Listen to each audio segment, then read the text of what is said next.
Hi everyone, it's Terry. Today I'm starting a series of videos on lettering, and category 2 is where you enter letters using a keyboard, and category 3 are alphabetic letters, but they're really embroidery designs. I'll have a separate video for that. When you go into category 2, you'll notice you have 24 different categories, and some of these are specialty, like 50 and 51 are monograms for like a cuff or a handkerchief. 70 and 71 is a specialized letter. We'll go into category 1, and what we're going to do is type the word brother sews. So this is just like working on a tablet. If you have a tablet or if you have a phone, we'll type brother, but we'll skip the H so I can show you how to edit it. And when you misspell something, all you have to do is use the arrow key, and you need to be between these two letters. You'll notice there's a red bar between it. We'll type the H. Now we're ready to go to the next line. So to go to the next line, we'll advance to the end. Now you can touch the screen and touch the last letter, and that takes you to the next line, or takes you to the end. And now we'll use this arrow key, and that takes us to the next line. You notice it's now grayed out. Let's type the word sews. So we'll type it in a combination of upper and lowercase. Select the second tab and type EWS. So now we have these two words. You notice now this is no longer gray, so I could enter another line, but I really don't want to do that right now. I do want to call your attention to the upper right hand portion of the screen. This is where you can view this at up to 200%. You can also use your hand, and you can pan the screen if you're trying to see some portion of it. You want to get back to 100%, just select it. Let's turn the hand off so we don't push it out of sight again. You'll also notice which hoop sizes it doesn't fit in.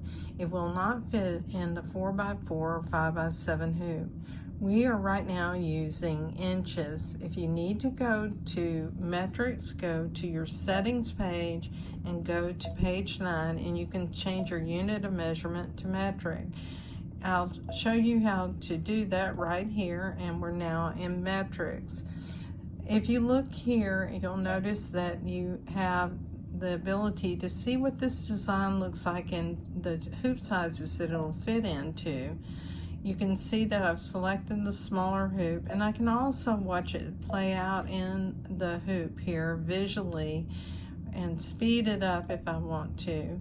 We can pause it as well, and if we want to see it and zoomed in, we can turn off the hoop view and we can watch it stitch out the remainder of the way. I'll just close this and stop. Now if you notice we're on the bottom line, and the reason I know I'm on the bottom line, you see the red bar after the S. If I choose large, medium, or small, and this is like cycling through it, you click each time, it's making that line smaller or larger. If I want to change the top line, I need to select somewhere in it, and I can change it to large, medium, and small. Now what we'll do is we'll look at the alignment. This is right here, and on the alignment you can align to the far left or right, as we are now, the far left and centered. There are other ways to align this as well when you get into embroidery edit, and I'll show you that. You can also adjust the spacing. If you have multiple lines, you'll notice that the last two rows are going to be zeroed out, or if you're not on a specific character. Right now we're in the ABC mode.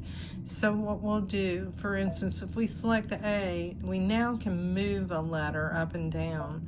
So if I wanted to move the O up out of the way, I can do that. I'll change it back, and now it's locked into place, and you can see that I can no longer have that option. Let's go back and move it back into place. I'll show you more about that later, but I want to move it back into place, and if I want to do it all at once, I can reset it, and it is back in place. I can also adjust this so I can spread this out. So you notice what it's doing is spreading it out between the O and T. Let me reset that again, and let's choose OK. Let's go back to the spacing, and let's try it a second time. And now it is spreading out all letters. And that's because this time I went in and I did not select the A, and I'll show you that again in a separate video. I really don't want it to have it spaced like that, so let me go back to the spacing and reset it, and I'll choose OK. So now what I want to do is go to array. Now we'll look at some of these other features on the array. We're going to go down to the arc. I really like to arc things over letters, but I don't want it to be quite as tight of a circle. So you notice now I released it a little bit by choosing this icon here. If I want to go back and reduce that, I'll choose this icon, and we'll go ahead and spread it out a little more. Now let's move to the next line. I can do that by advancing through the letters like this, or I can click on the next line and I can arc it. And what we'll do is we'll spread that out a little as well. Apologize, I've got a little bit of a cold here. Okay, I've got everything more or less like what I want. I'll choose set. Now that I've chosen set, you'll notice this is in a box, and this box means that it is grouped. If I go to edit, I'll notice that it has a dark blue background or a blue background. I'll select it, and now you'll see that it's separated.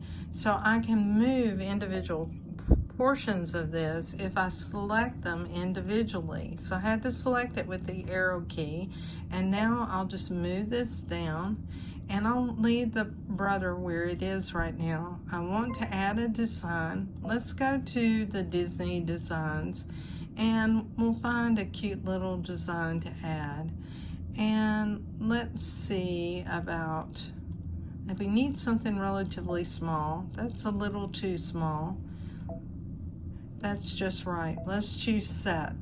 Now we can go ahead and move our other designs back around, and we'll cycle through so we're at brother, and we'll just move this down, and I'm just visually establishing where I want it and trying to keep it somewhat equidistant.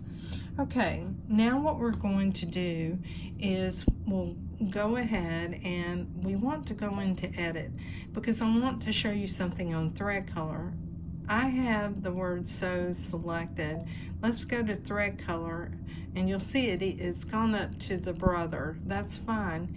I want it to be all one thread color, but I don't want it to be black.